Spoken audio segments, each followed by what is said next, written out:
출애굽기 25장 1절에서 9절 말씀입니다. 우리 함께 같이 교독하도록 하겠습니다.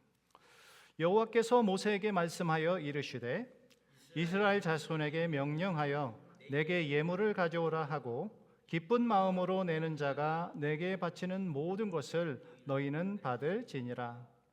너희가 그들에게서 받을 예물은 이러하니 금과 은과 놋과 청색, 자색, 홍색 실과 가는 배 실과 염소털과 붉은 물들인 순양의 가죽과 해달의 가죽과 조각목과 등유와 관유에 드는 향료와 분향할 향을 만들 향품과 호마노며 에봇과 흉패에 물린 보석이니라.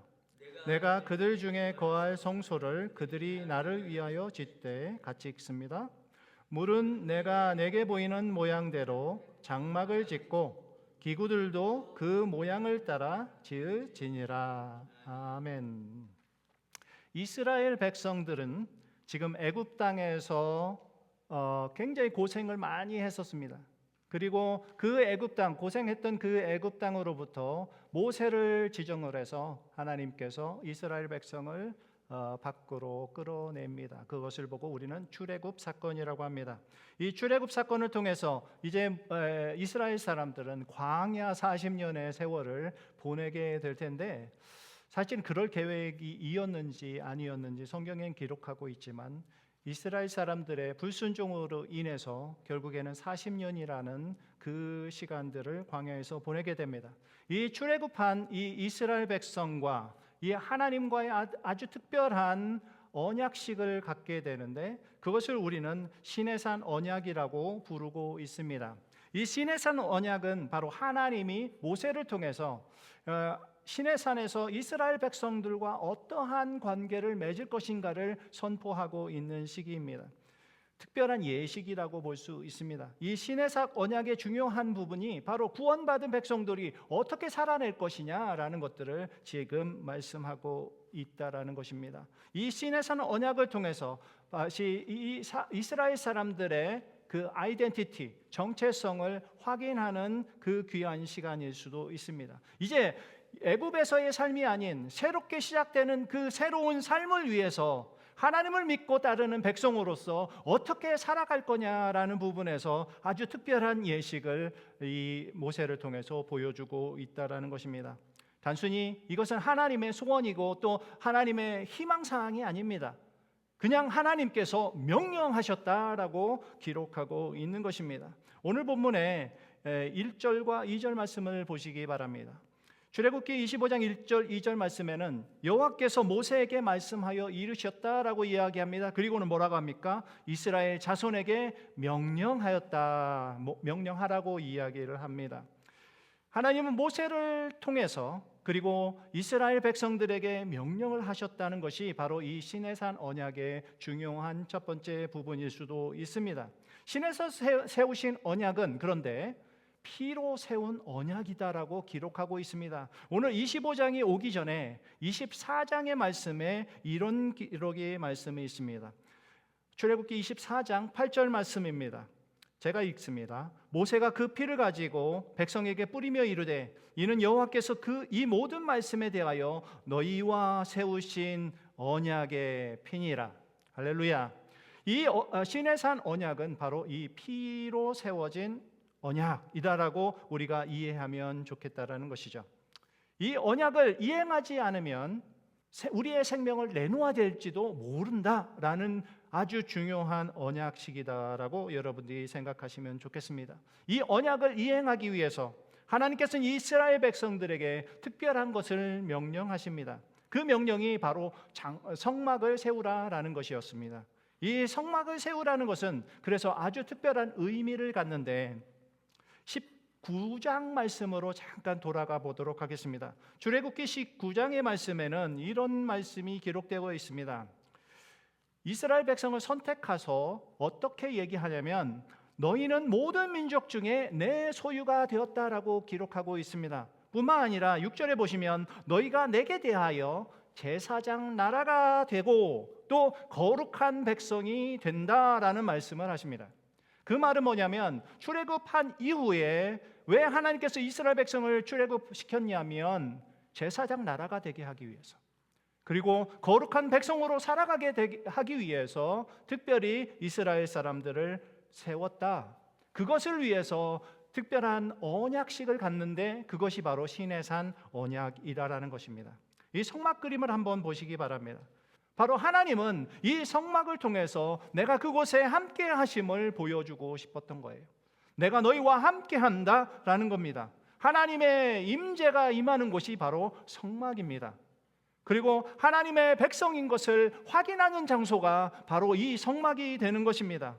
하나님과 이스라엘 백성이 특별한 교제함을 갖게 되는 그 시간이 바로 이 성막에서의 시간이라는 거예요. 그래서 이 성막은 우리가 다른 말로 얘기하면 예배의 장소다라고 표현할 수도 있는 것이죠. 하나님은 이제 이 성막에 대해서 구체적으로 명령을 하십니다. 저는 오늘 두 가지를 여러분들과 함께 나눌 텐데, 첫 번째 명령은 이렇습니다. 예물을 가져오라라는 것입니다. 오늘 본문 2절 말씀을 보면 자손에게 명령하는데 어떤 명령을 하냐면 내게 예물을 가져오라라고 이야기합니다. 그리고 나서 3절부터 7절 말씀까지 예물의 목록이 기록되고 있습니다.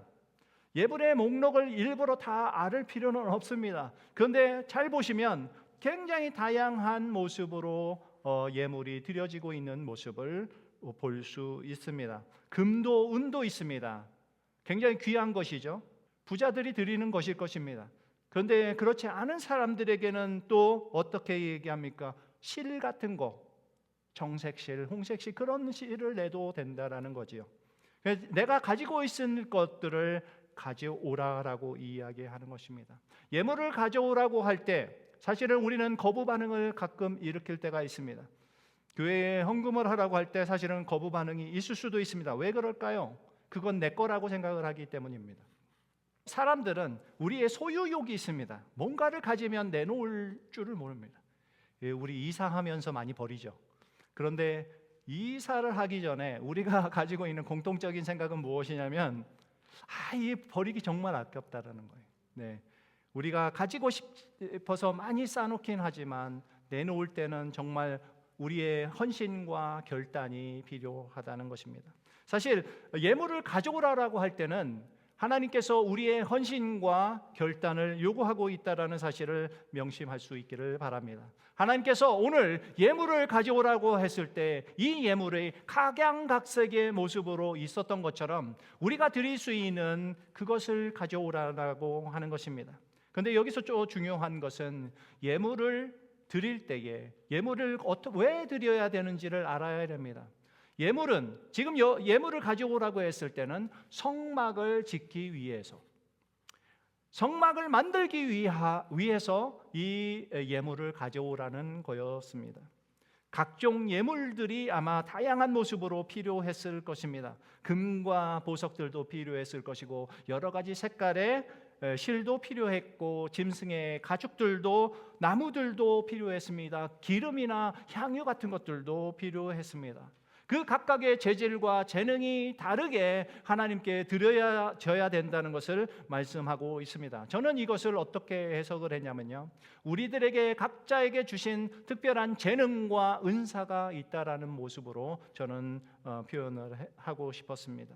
왜냐하면 우리가 교회에서 예배를 드리고 예배자로 서나가기 위해서는 수많은 사람들이 그 예배를 준비합니다.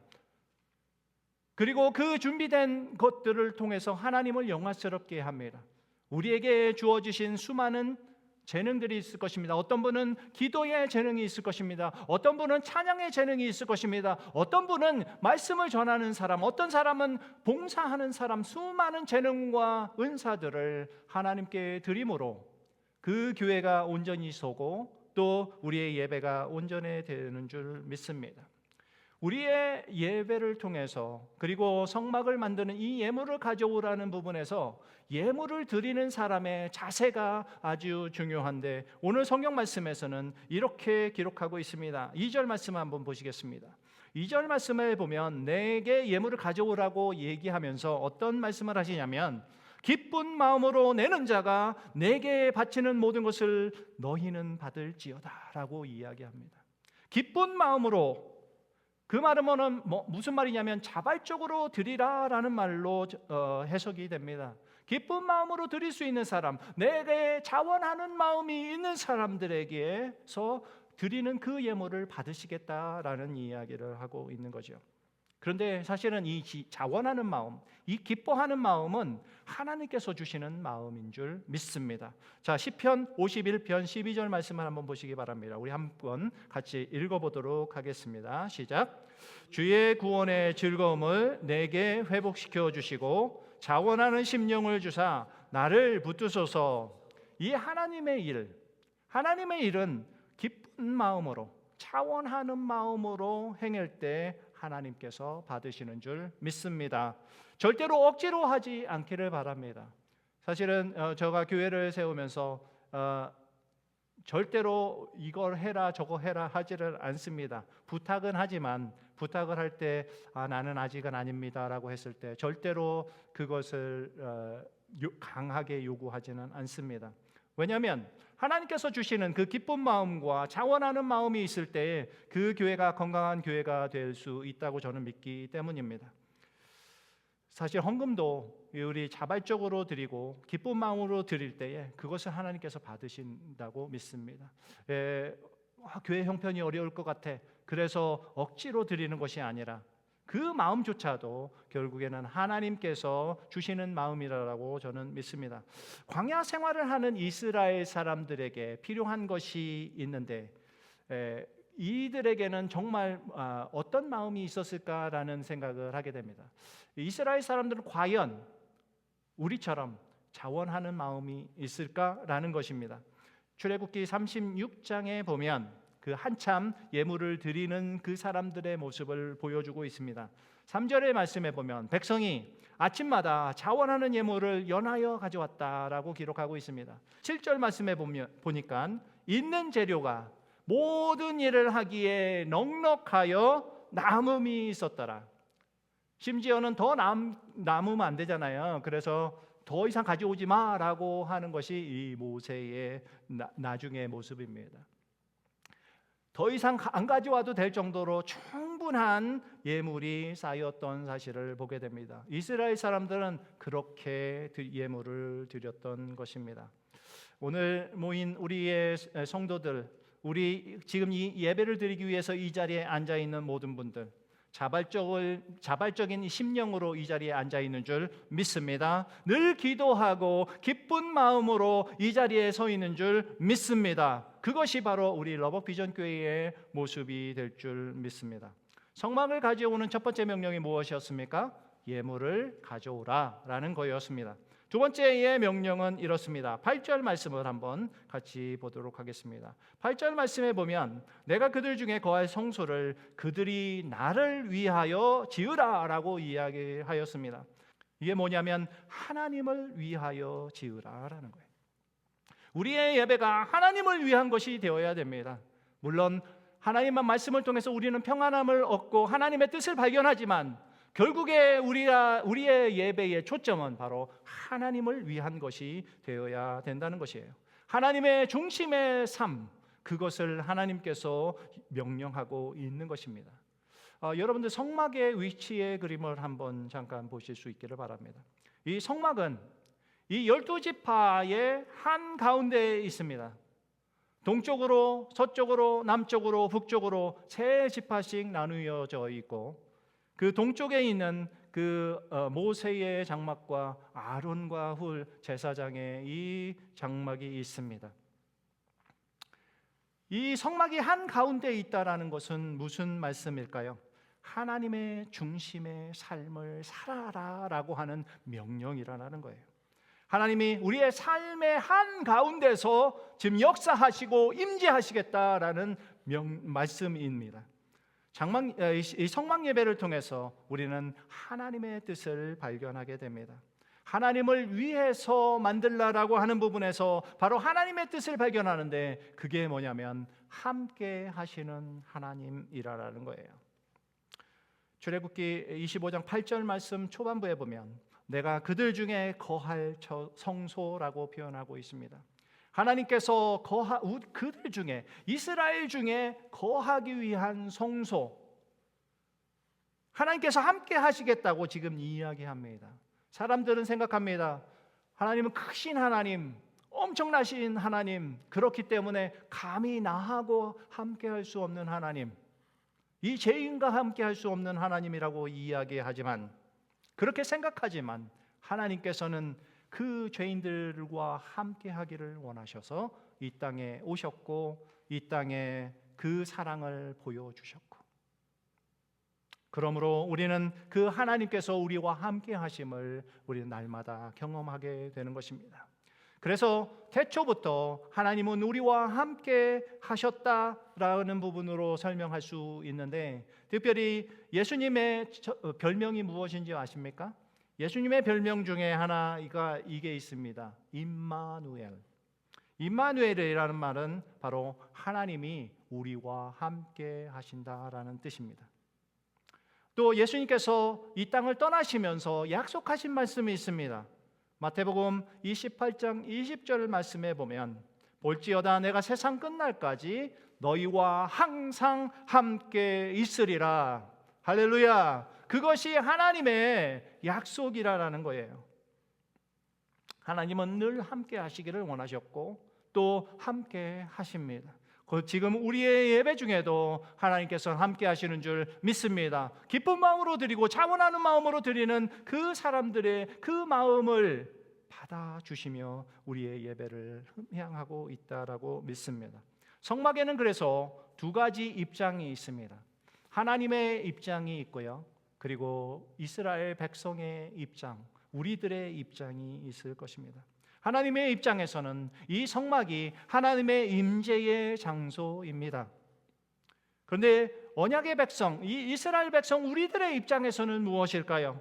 바로 하나님의 임재를 경험하는 장소입니다. 그리고 하나님과 교제하는 장소입니다. 그것이 바로 이 성막이 주는 우리에게 중요한 의미일 것입니다. 하나님은 성막을 지을 때 어떤 모양으로 만들 것인지까지도 얘기해 주셨다고 이야기합니다. 그래서 우리 본문 9절 말씀을 보시면 이렇게 기록하고 있습니다. 무릇 내가 내게 보이는 모양대로 장막을 짓고, 하나님의 디자인에 의해서 만들어진 그 장막이라는 사실입니다. 성막이라는 사실입니다. 신약 시대를 살고 있는 우리들에게도 하나님은 특별한 목적을 가지고 우리를 만드셨다고 저는 믿습니다.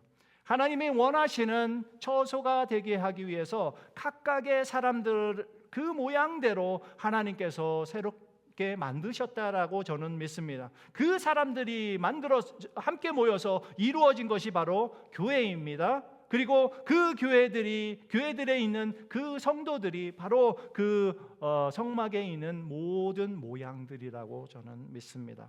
에베소서 2장 22절 말씀은 이렇게 말씀합니다. 함께 같이 읽어보도록 하겠습니다. 시작. 너희도 성령 안에서 하나님이 거하실 처소가 되기 위하여 그리스도 예수 안에서 함께 지어져 가느니라. 아멘. 하나님의 처소, 구약의 그 장막에서, 구약 시대의 그 성막이 바로 하나님의 임재의 장소였고, 성막을 통해서, 그 성막 예배를 통해서 바로 하나님의 임재를 경험했던 것이 바로 이스라엘 백성입니다. 성막은 하나님이 거하실 목적으로 만드셨고, 그리고 하나님이 우리와 함께 하실 목적으로 만드셨다는 사실입니다. 오늘날 우리가 하나님의 디자인과 그리고 진정한 예배 처소가 되기 위해서, 하나님이 원하시는 그 예배의 모습으로 살아가기 위해서 하나님은 오늘도 우리와 함께하기를 원하고 임재하기를 원하시고 계속적으로 다듬어가고 있는 줄 믿습니다. 그 뜻을 이루어가는 것이 바로 오늘날의 우리 예배자의 모습인 줄 믿습니다. 설교 말씀을 한번 마무리하고자 합니다. 신의 산 언약을 통해서 이스라엘 백성과 피의 언약으로 세워 놓은 그 언약, 그것 때문에 세워진 것이 바로 성막입니다. 하나님은 성막을 만들라라고 이야기하면서 두 가지 명령을 했습니다. 예물을 가지고 오라. 만들라라고 이야기합니다. 두 번째로는 바로 하나님을 위해서 만들라라고 이야기합니다. 예물을 가져올 때는 기쁜 마음과 차원하는 마음이 필요합니다. 그리고 이 예물은 여러 가지 재능과 은사와 물질들이 모든 것이 합쳐져야 되는 것입니다. 일관되지 않고 똑같지 않다라는 부분에서 저는 많은 은혜를 받습니다. 제가 옆에 있는 목사님과 같지 않습니다. 옆에 있는 성도와 똑같지 않습니다. 가지고 있는 것이 다 다르다는 거예요. 그럼에도 불구하고 하나님께서는 내가 가지고 있는 것을 요구합니다. 옆에 사람이 100원을 냈는데 나는 10원밖에 낼 수 없다면 10원을 드리는 것입니다. 내가 옆에 사람이 찬양을 잘하지만 나는 찬양을 하지 못하고 그냥 섬기는 봉사가 좋은 것이에요. 그것이 나에게 주신 은사라고 내가 느껴졌을 때 그것을 하나님께 드리면 그것이 예물을 가져오는 자의 모습인 줄 믿습니다. 내게 주어진 것이 무엇인지를 알고 차원하는 심령으로 기쁜 마음으로 드리게 될 때 하나님께서는 역사하십니다. 여러분이 드리는 이 차원하는 예물, 그것을 통해서 하나님의 교회는 세워질 것입니다. 우리의 예배는 온전하게 될 줄 믿습니다. 하나님을 위해서 만들라라고 또 명령하십니다. 하나님의 명령은 하나님을 위해서 만들라는 부분은 하나님 중심으로 살라, 하나님 중심의 삶을 이야기하고 있습니다. 그 중심에는 바로 함께 하시는 그 하나님의 임재, 그것이 우리에게 있고 그 함께 하신 그 하나님을 또 경험하고 그 하나님과의 친밀한 교제함 때문에 오늘 우리가 하나님의 명령을 이행할 수 있게 되는 것입니다. 하나님은 성막 예배를 원하시고 계십니다. 이 성막 예배를 디자인하셨습니다. 그리고 그 하나님의 디자인을 통해서 하나님의 뜻과 생각을 보여주셨습니다. 어쩌면 우리들은 이 세상의 삶이 광야와 같은 삶을 살고 있다고 생각하실 것입니다. 네, 저도 동의합니다. 특별히 이 서부 텍사스에 사는 사람들은 그것을 실감할 것 같습니다. 그렇죠? 이 광야 같은 삶입니다. 이 광야 같은 삶에서 하나님의 임재를 날마다 경험하기를 소원하고 계십니까? 그것이 하나님이 원하시는 뜻일 수도 있습니다. 하나님이 원하시는 그 뜻, 이곳에서 이루어가기를 하나님께서는 기대하고 있다고 믿습니다. 그래서 오늘은 하나님께서는 명령하십니다. 예물을 가져오라.